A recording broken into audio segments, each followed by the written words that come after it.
aspects which has made life easier for the HR guys. One is this personalized training. I've been part of a very, I've been part of Tata's. We had a very good culture of having trainings. Each year you need to go to our offices in Pune or Bombay and have around 2 to 3 days of training. That has stopped completely. Softwares like Coursera, Udemy, LinkedIn, they're helping us in such a big way that even if you are nowhere related to smart technologies or nowhere related to AI or cognitive AI or IoT and all, you can still have a training, attend a training and get certified also. So when Rajiv talked about that, 40% of our younger generation, they are reading online. During COVID, the online technologies and online applications helped us a lot. When sir, you talked about, you were talking about way bills, right? Getting automized, permits, when you talked about permits. So I was also part of, the HANA implementation in our company. So nowadays, earlier you used to take printouts, make road permits. It was basically a clerical job which took a lot of our time. So more than that, now the things are in such a way that in warehouses are one part where the smart technologies have taken rapid strides. If one were to go to an Amazon or a Flipkart warehouse, they can see that how the RFIDs and how the smart watches. Or if someone were to go to a manufacturing firm like a Tata Steel and all, their workers are all, they have in their ID cards, they have got this weather sensitizers. There are softwares in which the management can know that the temperature level of a particular person has shooted up by 2 degrees in last 1 minute. So they can actually make out that this guy is not feeling well. So such technologies are very much there. When we talk about IPL, it is all about smart technologies. The way now the smarter mobiles, we are talking about smart mobiles. But going forward, we might have smart Google's wearables wherein you don't require a mobile, you don't require a specs, you don't require a television.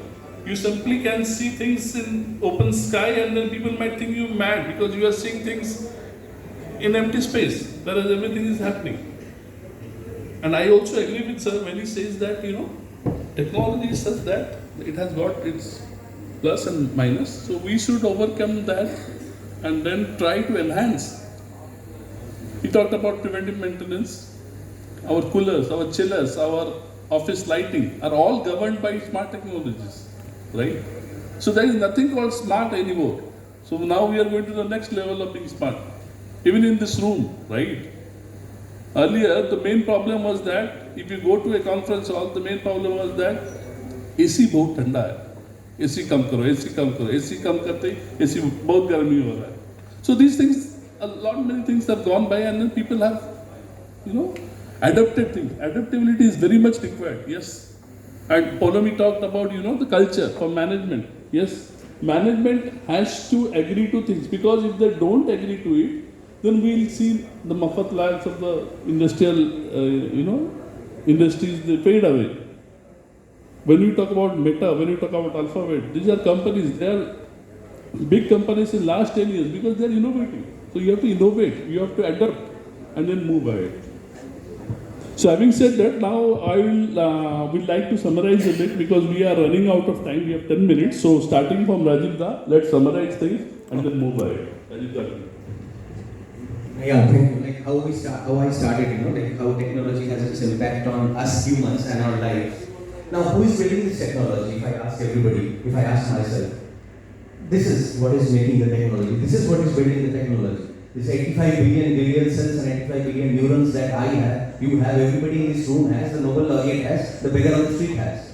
So this is same for all of us, but how we are utilizing it or how we are adapting it or how we are evolving as a civilization, that is what is making or breaking the technology, because technology is made by human brains only. Now, as we all discussed, as we all know, it has both the sides of the coin, like the flip side. But of course, the benefits outweigh the drawbacks.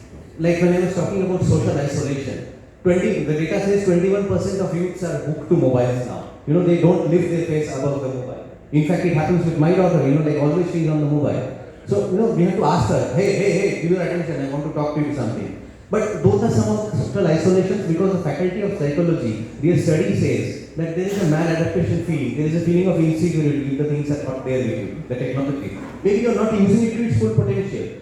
Maybe you are creating a Hiroshima Nagasaki with the use of technology. But how best to use it? Again, that also will be derived from the technology. The technology and the humans themselves will give a solution which will be less depriving the society, which will be less harming the environment, which will be eco-friendly, which will have a sustainable solution. So that solution has to come from technology and our human brains and minds only. Thank you. So it's very pertinent, I think. We talk a lot about the advantages that smart technology offers, but as you I will not discuss it because this house knows what are the challenges. But one more important challenge is we are always very conscious, very careful, big organizations. That is data security. So we are using a lot of devices that are interconnected, that are exchanging information with one another. And if data, the exchange information is not protected against the cyber threat. So, Like, I'm not talking about technology at all, I'm always trying to relate to something which we do in our daily life. When I conduct ISO 27001 induction for the new 2000 documents, statement of applicability and everything, but what we practice at home, do it here. We, in our living rooms, we don't keep our wallets and PAN cards and passports like that, but we may be having a huge plasma TV which is much costlier. Because we know the impact. If the passport is lost, we know the impact that it could create on resource skill and the cost combination which will have on us to get it back, or to get back the availability. So it's all, and there is no more vulnerable resource than human beings. Human beings are the most vulnerable resources all around. If one year bigger guy, so we can do anything wrong, like we can do all nonsense and all nonsense and everywhere. So human